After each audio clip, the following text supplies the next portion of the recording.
Hi friends, welcome to Kerala recipe.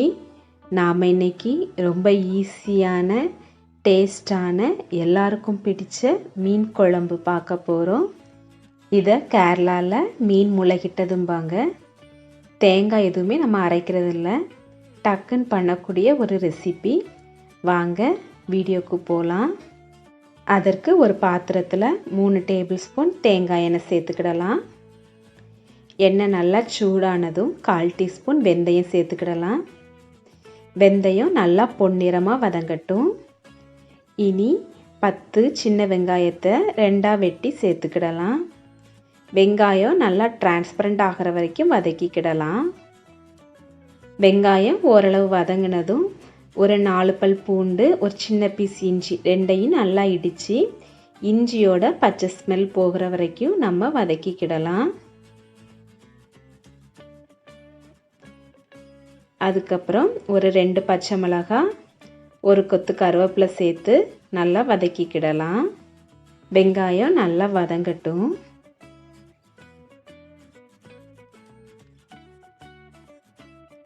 இனி மசாலா பொருட்களை சேர்த்துக்கிடலாம். 1/2 teaspoon மஞ்சள் தூள், 1 டீஸ்பூன் நார்மல் மிளகாய்த்தூள், 1/2 டீஸ்பூன் காஷ்மீரி மிளகாய்த்தூள், 2 டீஸ்பூன் மல்லித்தூள் சேர்த்து நல்லா கலந்து விட்டுக்கிடலாம். மசாலா எல்லா இடத்துலையும் படுற மாதிரி கலந்து விட்டுக்கோங்க. இனி 2 தக்காளியை சின்னதாக வெட்டி சேர்த்துக்கிடலாம். எல்லாத்தையும் நல்லா கலந்து விட்டுக்கோங்க. நான் ஒரு சின்ன லெமன் சைஸ் அளவுக்கு புளியை தண்ணியில் கரைச்சி வச்சுருக்கேன். அதையும் இது கூட சேர்த்துக்கிடலாம். புளிப்பு நல்லா பிடிக்கும்னா இன்னும் கொஞ்சம் கூட சேர்த்துக்கிடலாம். இனி குழம்புக்கு தேவையான அளவுக்கு தண்ணி, உப்பு சேர்த்து நல்லா கலந்து விட்டுக்கிடலாம். இந்த குழம்பு கட்டியாக இருந்தால் நல்லாயிருக்கும், அதனால தண்ணி கொஞ்சம் கம்மியாக சேர்த்துக்கோங்க. இந்த நேரத்தில் உப்பு காரம் எல்லாம் செக் பண்ணிக்கோங்க. காரம் உங்களுக்கு தேவைப்பட்டால் இந்த நேரத்தில் வத்தல் தூள் சேர்த்துக்கோங்க. இதை ஒரு மூடி வச்சு மூடி ஒரு 10 நிமிஷம் நல்லா கொதிக்க விட்டுக்கிடலாம். நல்லா கொதிச்சிருச்சு. இனி வெட்டி வச்ச மீன் துண்டுகளில் இதில் நம்ம சேர்த்துக்கிடலாம்.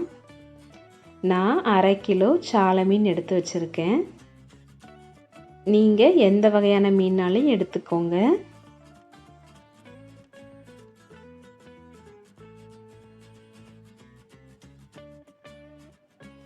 இதை ஒரு மூடி வச்சு மூடி ஒரு 20லிருந்து 30 நிமிஷம் நல்லா கொதிக்க விட்டுக்கிடலாம். குழம்பு நல்லா கொதிக்க ஆரம்பிச்சிருச்சு. நல்லா காரமாக புளிப்பாக சாப்பிட்றவங்களுக்கு இந்த குழம்பு கண்டிப்பாக பிடிக்கும். குழம்பு நல்லா ரெடி ஆயிடுச்சு. எண்ணெய் நல்லா பிரிஞ்சு வந்திருக்கு. நான் ஒரு கொத்து கருவேப்பிலை மட்டும் சேர்த்து இதை அப்படியே மூடி வச்சுருந்தேன். ஒரு 1/2 மணி நேரம் கழித்து பார்க்கும்போது குழம்பு நல்லா சூப்பராக இருக்குது. எப்போவும் மீன் குழம்பு பண்ணிவிட்டு ஒரு 1/2 டே கழித்து நீங்கள் சாப்பிட்டீங்கன்னா குழம்பு நல்லா டேஸ்ட்டாக இருக்கும். ட்ரை பண்ணி பாருங்கள். இந்த ரெசிப்பியை உங்கள் வீட்டில் கண்டிப்பாக செஞ்சு பாருங்கள். எப்படி வந்துச்சுன்னு கமெண்ட் பண்ணுங்கள். வீடியோ பிடிச்சிருந்தா லைக் பண்ணுங்கள். அப்படியே கேரளா ரெசிபி சேனலுக்கு சப்ஸ்கிரைப் பண்ணி வச்சுக்கோங்க. கூடவே பெல் பட்டனை கிளிக் பண்ணி ஆல் ஆப்ஷனையும் கிளிக் பண்ணிக்கோங்க. அதான் நோட்டிஃபிகேஷன் உங்கள் மொபைலுக்கு வரும்.